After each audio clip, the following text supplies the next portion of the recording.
Hey, what's up guys, it's the Footy Dominion here back with another video, and of course it is the Premier League Week 17 post-match thoughts. The Premier League was featuring some crazy games this weekend right before Christmas, and one of them was Manchester City Arsenal. And of course you guys know that was a cracker of a game. If you guys knew the result, then yeah, you guys watched the match, that means you know what a game it was. But if you didn't, of course I'm going to got you covered.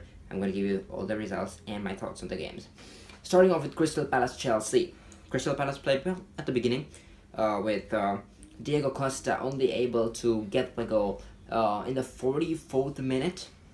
Nice headed goal. You know, it was a good cross by Azpilicueta, and Diego Costa made no mistake in hitting the ball over the Crystal Palace goalkeeper, the Welshman Wayne Hennessy. Of course, yeah, I don't have much to say about that, but then yeah, Eden Hazard played very well. Guy was awarded the man of the match.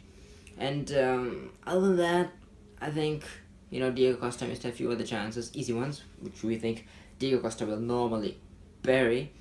He didn't really bury it this time, but yeah, it was a great game for Chelsea nevertheless, because they still won and they still get the 3 points which they deserve by scoring that one goal. Apart from that, we move on to our next game, which is Stoke City Leicester City. This game was one heck of a game. Okay, Stoke City all of a sudden shocking every single one of us. In the 28th minute, Jamie Vardy gets red carded for a challenge which I don't think is wrong. He slid in and he hit the ball before he hit the player, and that is not a red card offense. That is legit not a red card offense, and that was very harsh by the referee, Craig Pawson, the Englishman, to give that away, because that was not a red card offense, or not even a yellow card offense. I think he got his legs on the ball, and that's all you need to get a perfect tackle. And then in the 39th minute, again, Stoke City was awarded a penalty, and Bojan Critch, I don't know how to say that name, but he scored a very nice penalty, you know, a pretty good penalty actually for a Stoke City player. He actually did it well. And then in the 48th minute, 45 plus 3 minutes stoppage time, in the 3rd minute of stoppage time, the Welshman Joe Allen, he finishes it and gets Stoke City into a lead, which puts Leicester City out of all hope. I mean, Joe Allen, of course, did a tap in. It's not a tap in, but he kind of, you know, he tapped it into the back of the net, you know. And it kind of made Leicester City lose their hope, because they were down to 10 men, and they still managed, you know, to score 2 goals at the end. And how that happened was because Jose Leonardo Udoa in the 74th minute scored 1 for Leicester City, and Daniel Amati was quick enough in the 88th minute to score the 2nd goal, and therefore making this game a real thriller. Claudio Ranieri was quite upset at the beginning, but then later on he knew that his game was different now, and now he was actually equal with Stoke City and was about to get 1 point.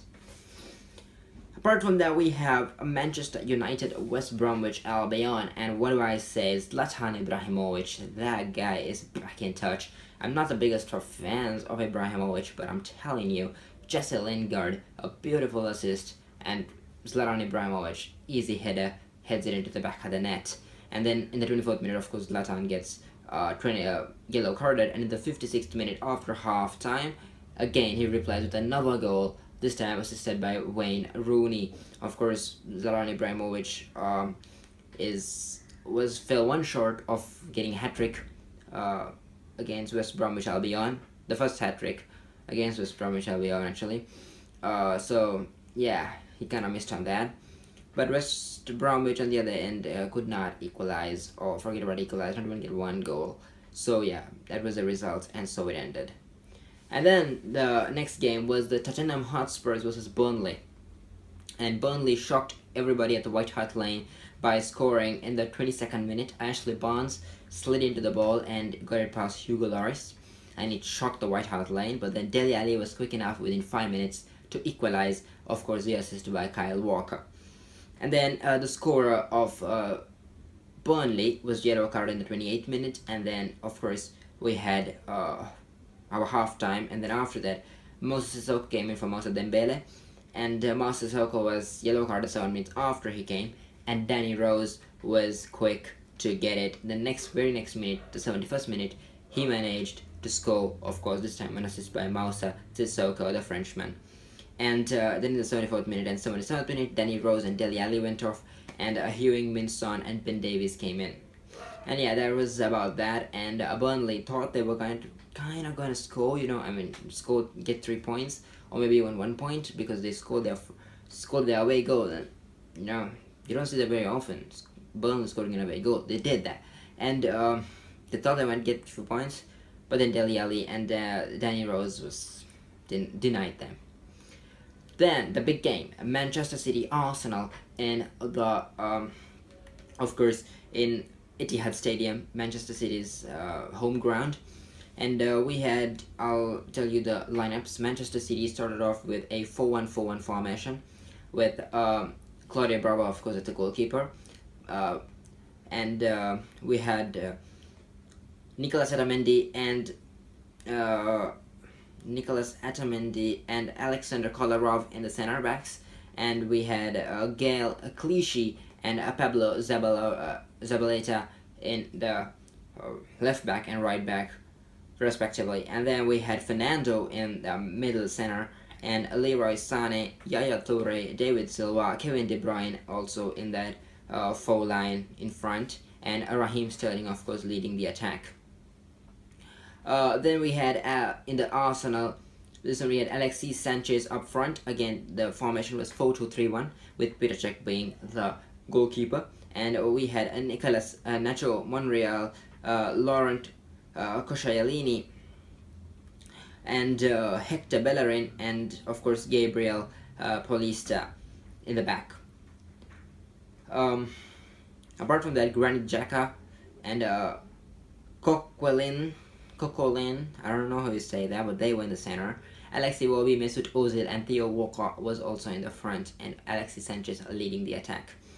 In 5 minutes, Alexis Sanchez's assist, Theo Walcott buries it and gives Arsenal a lot of hope of winning the game just in 5 minutes after pulling out the lead. But then later on, in the 47th minute, Leroy Sané had an amazing pass, and he made no mistake in finishing it with just getting it past Peter Cech. Raheem Sterling, oh my god, his goal in the 71st minute was a throw-in to Kevin De Bruyne, and he actually gave an assist right across the entire field, a beautiful assist to Raheem Sterling, and this man just runs past the Arsenal defenders and buries it past Peter Cech. Arsene Wenger after that brings on Olivier Giroud, Mohamed Elneny, but it's just too late to do any changes, and of course Arsenal lose the game 2-1.